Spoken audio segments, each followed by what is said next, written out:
Hi everyone! I'm Bo. I'm Joel. And this is yours truly, the podcast! Ako ngayon ang nakalimutan. Okay na yun. Okay na yun, okay. Ano bang pag-uusapan natin ngayon? Isang mainit na topic. Juicy. Juicy. parang fruit lang, juicy. It's about these two contesteras, I should say, mga pageant, male pageant contestants. Okay. Yes.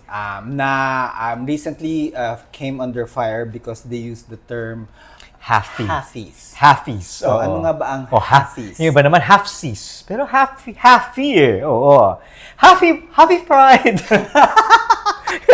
So, yun pala dapat pala halfie sila. Oo, halfie. Yeah. Anyway, halfie. Because, bakit daw sila halfie? Because, ano raw sila? Half foreign and half Filipino. Yeah, so may dugo silang foreigner, so that's why they're syempre ang alam natin the usual na alam natin is mestizo, right? Correct. That was the old term. Yes. Kasi yun yung mga hinaluan ng Spanish or American, basta very Caucasian and Pinoy. Yes. And then so sila rin ganon, meron silang dugong banyaga.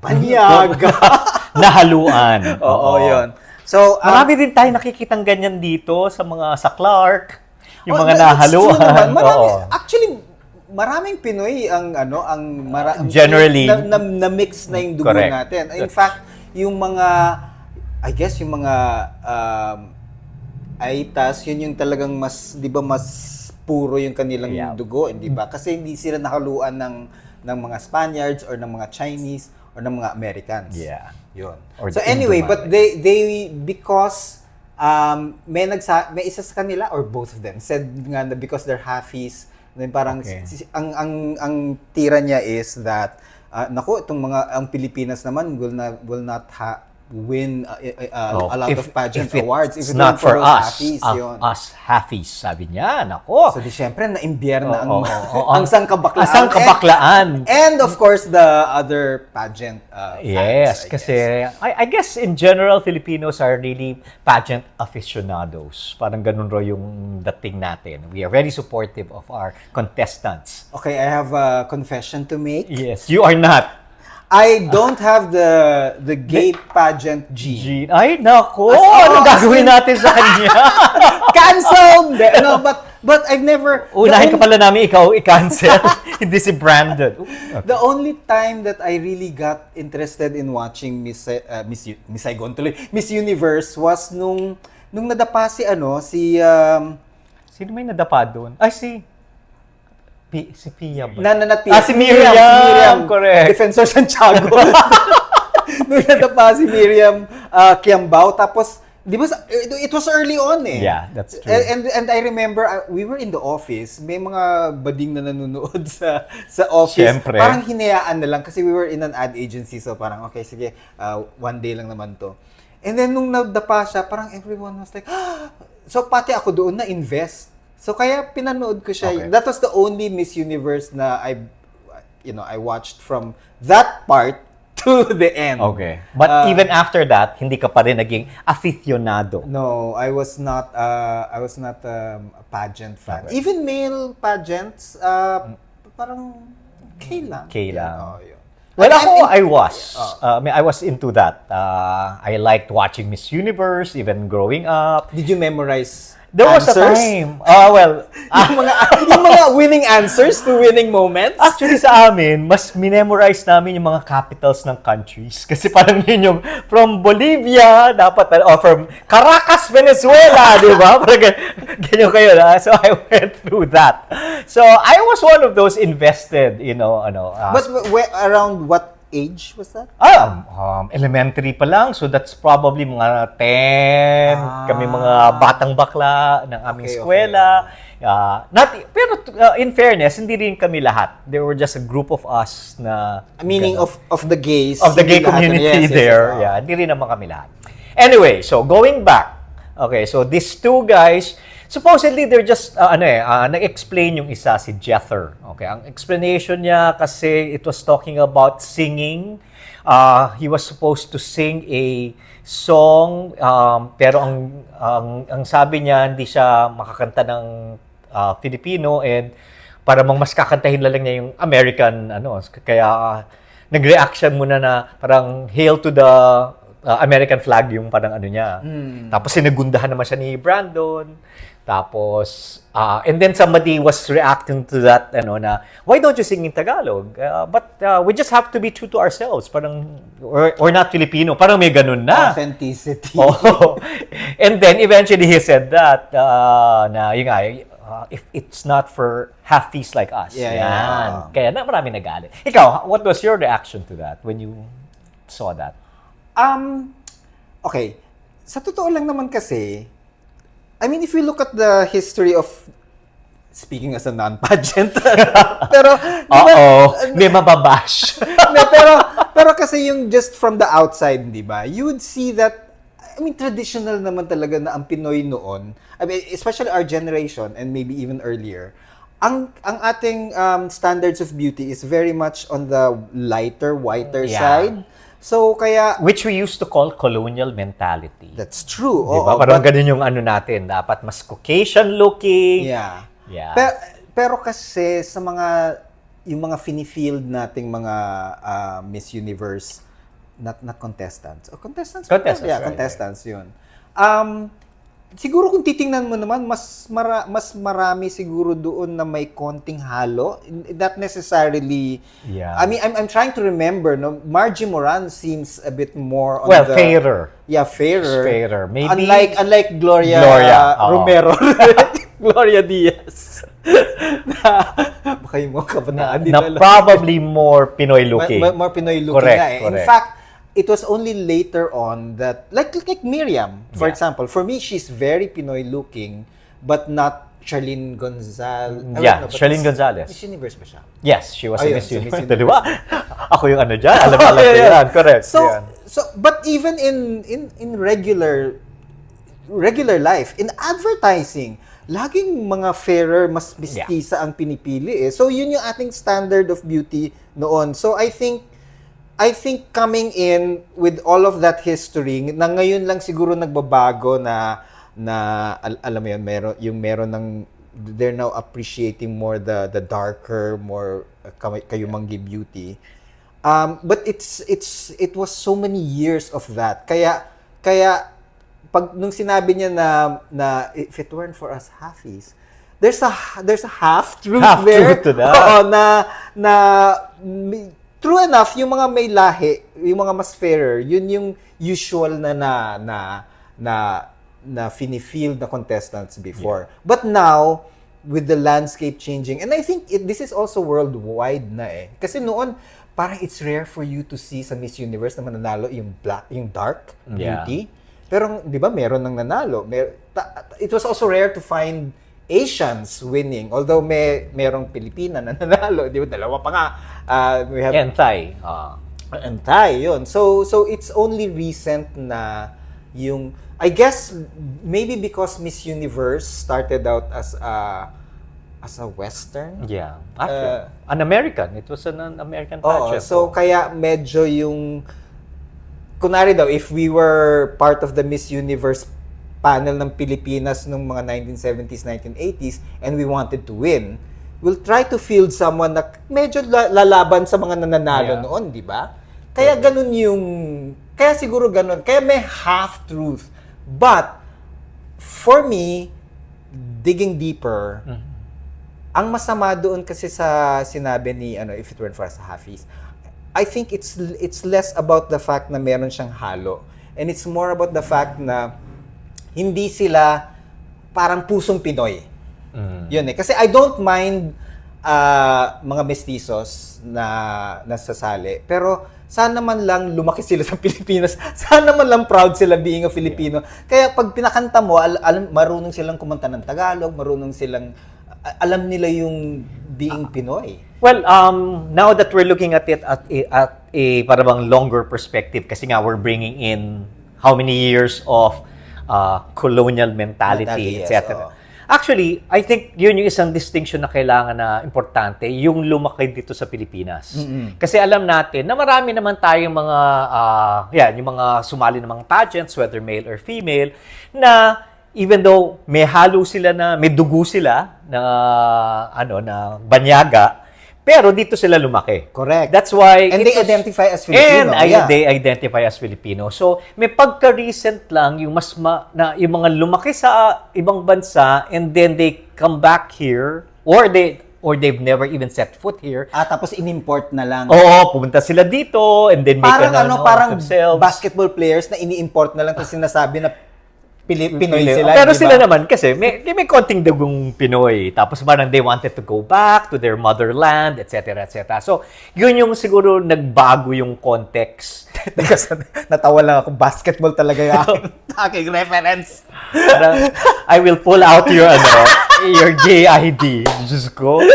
Matitira lang sa'yo senior. I guess yun yung kakaibang, yung nagbago dun sa landscape. Yeah. Kaya, mas tanggap natin na even though may halo ka, and a lot of Charlene Gonzalez, alam naman natin, mestisang-mestisa siya, pero, dito siya lumaki. Correct. Yan. At saka, marunong siya magtagalog. No. Pero, totoo din nga yung sinabi ni McVie na, actually, nag-evolve rin, no? Dati puro nga, kaya naging uso yung Latina, di ba? Sobrang Latina! Yung mga... Kasi puro mga Latina event, nanalo, gaganda. That's why yung kailangang lumaban sa kanila, makapag-compete sa kanila, yung mukhang Latina rin, we were fielding some of these candidates na para feeling natin makapag-compete. But there was an era in the time of Miss Universe na dumami yung mga, there was a time it was still safe to use the term Oriental, pero ngayon, Talaga? Hindi, kasi it's supposedly, again, against the woke na to use the term Oriental. Okay, sige. But Asian looking? Asian looking, Okay. yan. So, there was a time na dumadami na yung mga contestants na ganon, and then some of them were winning. Of course, aside from what you mentioned, na yung Black Miss Universe, nagkaroon na ng 2 o 3 na. Okay. Anyway, so, ang pagkakaiba, at least for now, is that, yun nga, hindi naman sila lumaki doon, tapos pumunta sila dito, or in-adapt nila yung Philippines, they wore the Philippines sash, okay? And then, some of them started winning. And this goes also even for the females, no? Right. And ang sakit doon, ginamit nyo lang yung ngayon na nanalo na kayo, sumikat na kayo, biglang it's so easy for you to disown your being pagka-Pinoy. Kasi ano ka na, nanalo ka na. Sikat ka na. And you're now parang pledging allegiance pa nga doon sa dati mong bansa pa. Kaya maraming nag-react. Ako rin mismo, actually, I really felt bad kasi crush ko pa naman yun. Yung isa sa kanila. I really like the way he looked, Yeah. I guess, okay, so it comes down to kasi. I mean, I'm a little realistic in a sense na I get rin when, let's say you're in the panel of yung sa nagpupili ng Miss Universe na i-field sa ng Pilipinas, di ba? Pag tinitingnan mo yung mga contestants tapos feeling mo this person has the best chance of winning. It's actually chance of winning, di ba? Right. But if you look at the background, yun wala ba silang, siguro dapat meron silang mas stricter na vetting process or choosing process na para kasi put it this way, sure, maybe he has the looks, but kung superficial lang yung pagka-Pinoy niya, ma-obvious rin yun kahit na ba, I mean, even after manalo siya or, after the pageant. Ano sabihin mo sa superficial? Meaning, like, may dugo lang pero lumaki siya sa ibang bansa. Okay. So, pagdating niya dito, hindi siya marunong magtagalog, hindi siya steeped in the Pinoy culture because maybe sa kung saan siya lumaki, hindi rin konti lang yung Pinoy doon. So, yung ganun, yung very superficial ang pagka-Pinoy niya. So, yung mga ganun dapat siguro tinatanggal na sa... Sana... hindi man lang siya nasali na sa dapat na-eliminate na siya early on pa. Kasi Kasi, well, yun lang, I guess, tama to a certain extent. I would agree with you. It's just hard to Yeah, yun ang to determine. Yeah, how do you How do you determine now? Sino yung superficial? Yeah. Kasi on the flip side, if I were Gagawa ka ng essay in Filipino, di ba? Paano maging... Di ba? Para lang just to check your Filipino, your knowledge Filipino-ness. or your knowledge of the language. But on the flip side, if I were the manager of Jethro or something, Yeah. di ba? Jether. Jether. I would have actually told him, te talaga. Pagsasali ka, even afterwards, mag-method acting ka naman, di ba? Yung either aralin mo ng konti or mag-memorize ka ng Tagalog songs or ganyan, para lang ma-pull off mo itong, kasi uma-acting ka lang eh. So, i-method mo na, hindi ba? Para other than that, or talagang, huwag ka na sumali. Di ba? Kasi, yun ang problema naman with this, when they now go into the, I'm just being my authentic self. Okay, di bisto ka. Correct. Yun, actually, doon lumalabas. Oo. Yan, of course, the other side is sana, huwag kang, be real. Huwag ka na mag-attempt. But I get it when someone decides, like Leonardo, if someone like him decides to join, kasi it's easy money, I guess. I mean, you can only get by with your looks for so long, and then afterwards you age na like Madonna. Diba? But you'll age na, di ba? So while you can still make money out of your looks, might as well. So I get that very much. But that's a natural for a lot of them who go into commercial modeling. Correct. etc. So pero yun na nga when you're asked to represent a whole country, medyo mag-isip-isip ka naman, hindi ba, na parang kasi kung modeling lang yan, kung posing lang with the product, it's so easy. Correct. But when you're now asked, can you sing a song from your mother country? Ay, patay ka na. Ayun. Exactly. So, I guess the lesson there is, if you're going to want to represent the country, di ba, please assimilate. Please try to learn as much. I mean, and kung pwede nga to do it authentically, kung hindi mo naman kaya, i-method acting mo na. But yun na nga, ako, it would have been easier na lang sana if, di ba, pull out ka na lang and then do something else. Yeah. But, well, yun na nga, the lure of money is... Correct. And yun, mabilis kasi yung mabilis yung maging route mo if you are a contesero. Kung nanalo ka, yan. Nanalo ba siya? Sorry. Si Jether, I think placed nasa up to top 11 siya sa Mr. World ata siya. Tapos si Brandon is like first runner up. Parang hindi nanalo. Oo. Actually, yun nga. For a while, I was rooting for him kasi nga, natutuwa ako sa kanya. Pero anyway, yun. So for now, canceled sila. Canceled. Yan. So, learnings. But it's nice to note that we have that perspective of seeing how this is all evolving also. And I think it's a worldwide thing rin naman. I think that the standards of beauty are also being questioned. Like, di ba, bakit yung 36, 24, 36, di ba pwedeng malaki? Di ba pwedeng, yung mga ganon. So I guess the whole world is evolving. So even, meron ng Mrs. Universe. Yeah. Although, would you accept a trans universe? Yeah. Well, that's going to be another topic kasi hahaba tayo. Well, true. Yan. So, as things evolve, well, let's see also how yung mga contestants i-field natin. Pero if you're going to be representing the country, please represent it very well and consistently even after your stint. So, well, with that, good luck na lang sa inyong dalawa, Char! Sana makaahon kayo. Sana may crisis management din kayo tulad ng Ateneo. Joke. Anyway. Anyway, so, I think, siguro as a final, I think, I'm just wishing them well. Wala naman yatang